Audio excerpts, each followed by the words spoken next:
Second scripture is from Matthew 5, 1 through 16. When Jesus saw the crowds, he went up on a hill and sat down.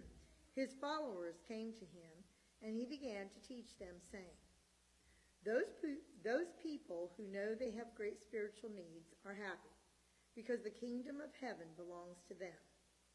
Those who are sad now are happy, because God will comfort them. Those who are humble are happy, because the earth will belong to them. Those who want to do right more than anything else are happy, because God will fully satisfy them. Those who show mercy to others are happy, because God will show mercy to them. Those who are pure in their thinking are happy, because they will be with God. Those who work to bring peace are happy, because God will call them his children. Those who are treated badly for doing good are happy, because the kingdom of heaven belongs to them. People will insult you and hurt you. They will lie and say all kinds of evil things about you, because you follow me. But when they do, you will be happy. Rejoice and be glad, because you have a great reward waiting for you in heaven. People did the same evil things to the prophets who lived before you. You are like salt and light. You are the salt of the earth. But if the salt loses its salty taste, it cannot be made salty again. It is good for nothing, except to be thrown out and walked on. You are the light that gives light to the hidden. A city that is built on a hill cannot be hidden, and people don't hide a light under a bowl. They put it on a lampstand so the light shines for all the people in the house. In the same way, you should be light for other people. Live so that they will see the good things you do and will praise your Father in heaven. May God add his blessings to you. Hopefully you can hear me okay. My mic went out, battery died. So we'll do the best we can. I think we're good. I think you got me. Everybody hear me okay? All right, good deal. So we are in the season of Lent. Of course, it's a 40-day journey, not counting Sundays, starting on Ash Wednesday and ending on Maundy Thursday. We're currently doing a series entitled Come Follow Me, a Disciple's Journey Through Lent. So far, we have talked about the baptism of Jesus. Then we followed Jesus out into the desert where he was tempted by the devil. And this week, we follow Jesus to what's called the Mount of Beatitudes, Har Hashor, which is a hill in modern-day northern Israel. I'm going to ask a question, but I think we're all going to agree with it. Can we agree that the world is broken? The world is broken. I don't think there's any question. One of the definitions, in fact, of broken means having been fractured or damaged and no longer in one piece or in working order. Boy, that sure sounds like the world right now, doesn't it? It really does. And by extension, I'd say the church is too. The church is made up of people, which is what the world is made of. And by extension, the church is broken too. Now, it doesn't mean that they aren't seeking to not be broken, but it is. It's the sad truth, and that's part of the issue of sin being in the world. It just kind of happens. Now, it doesn't mean we have to accept it. It doesn't mean we have to say, well, it is what it is. We keep on going.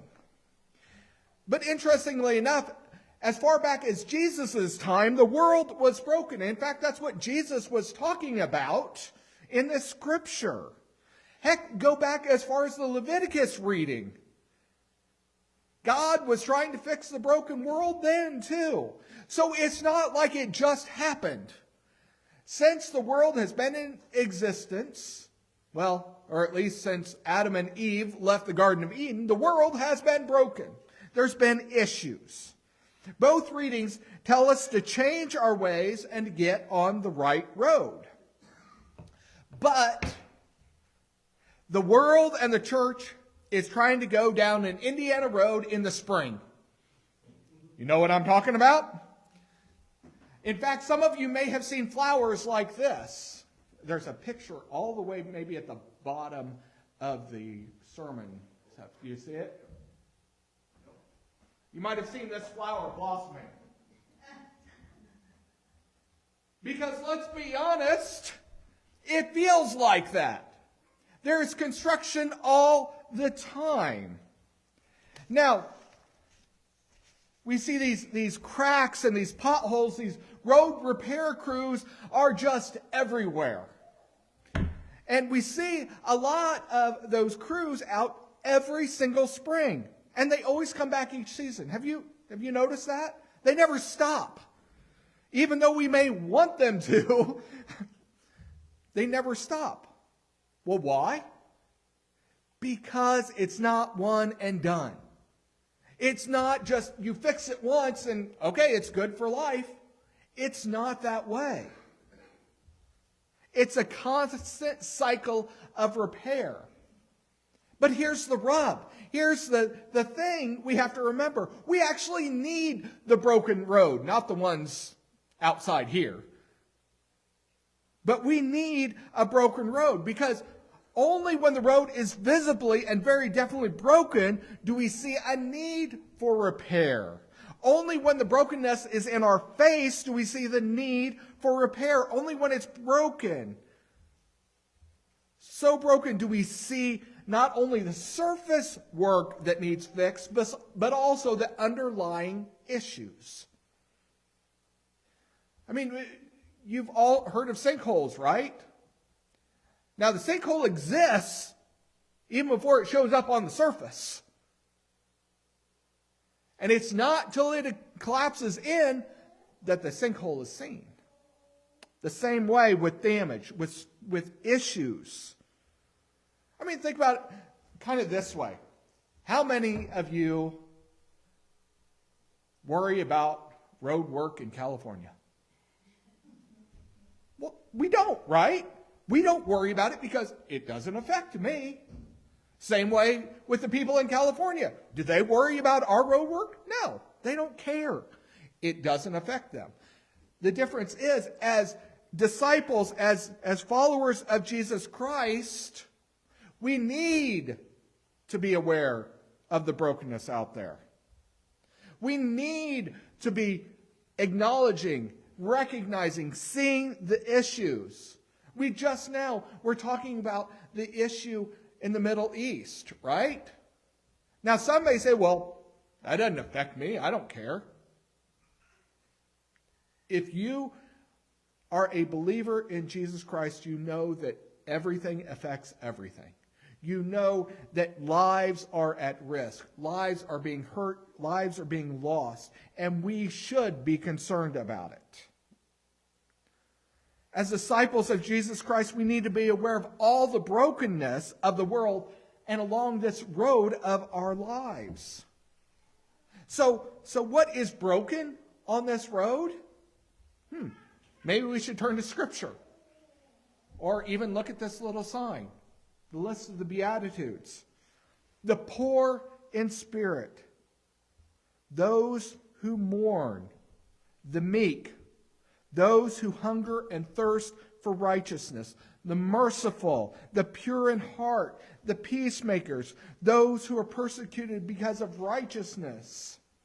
Now, some may say, well, you need to toughen up.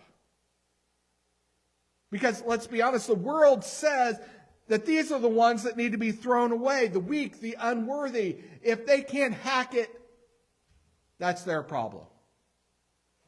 And if we were simply people of the world, sure, that would be a legitimate response, wouldn't it? But we're not people of the world.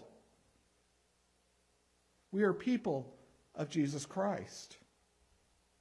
So who can fix the brokenness? Well, not you, not me.